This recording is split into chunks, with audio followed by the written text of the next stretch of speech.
Masarap.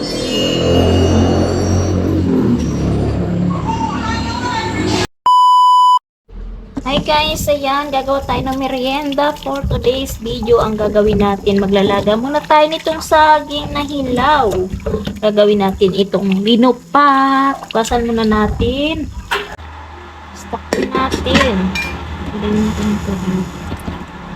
natin guys. Ito natin yan.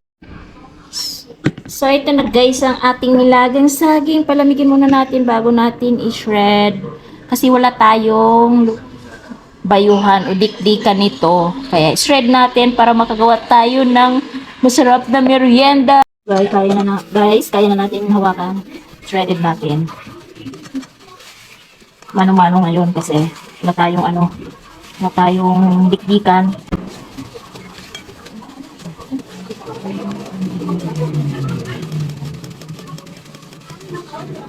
Pino-pino. Tsuga-tsuga lang natin hanggang sa matapos at maubos natin ma-shred. Kailangan may lakas ka. Marami-rami na rin tayo na shred.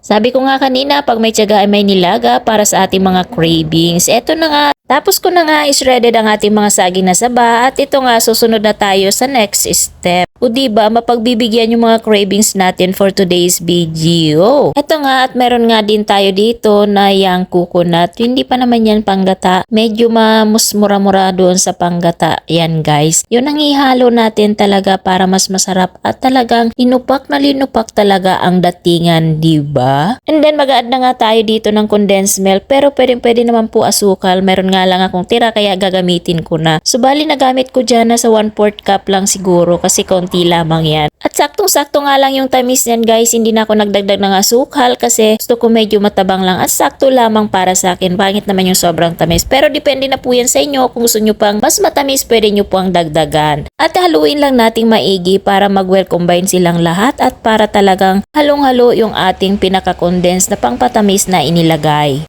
Diba? Looks delicious na at amoy na linupak na talaga guys na parang sa probinsya lamang. Matagal-tagal na nga itong cravings ko guys, kayon finally nagawa ko rin. Akala ko hindi ko magagawa. Pag ginusto talaga may paraan at talagang mapapakraving satisfied ako nito later. Dati nga sa probinsya nilalagyan pa ito ng mani or ng vanilla. But for me yan lang ang nilagay ko at mamaya sa toppings na lang natin lalagyan ng margarine.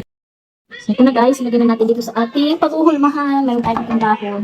Tapos yung molder natin. Sukatin natin ang tips.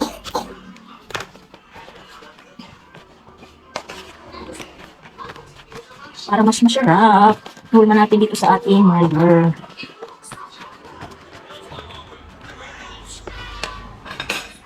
Yummy, diba? Nagawa na tayo ng masarap na merienda kahit wala tayong bayuhan. Nilinupak na tayo. Marami na makagawa pala sa ilang pirasong saging. Hindi ko binilang kung ilang piraso pero marami na. Sakto lang sa ating molder. Tapos nalagyan natin ng margarine.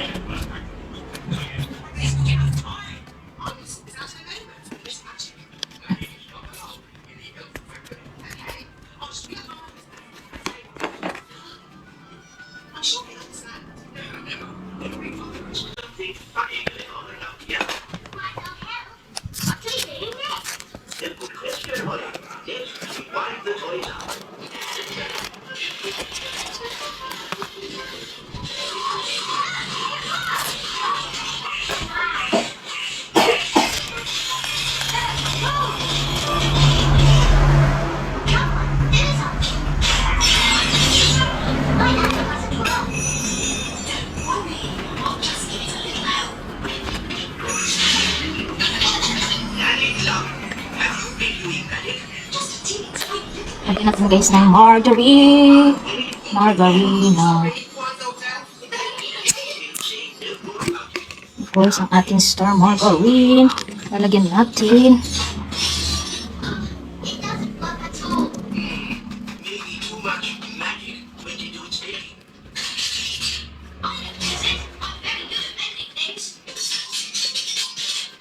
Diba?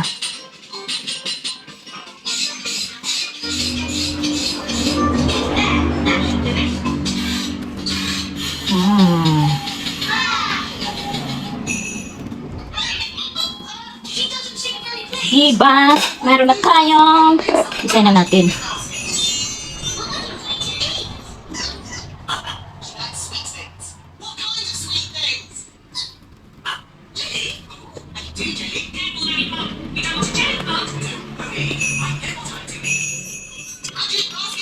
Yahang! Kulang na lang mani. Ang sarap. Di ba?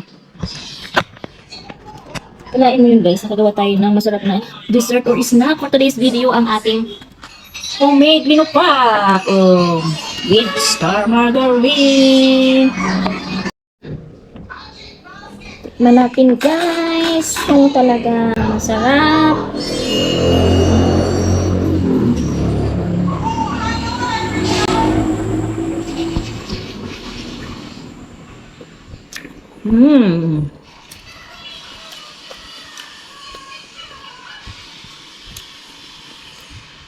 Mami, try mo nga ito.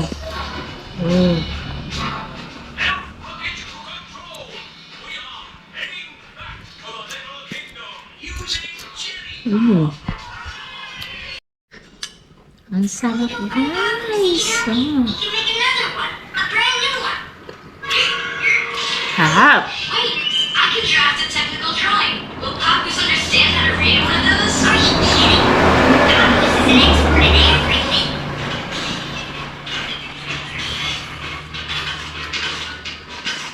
Try nyo na rin ito.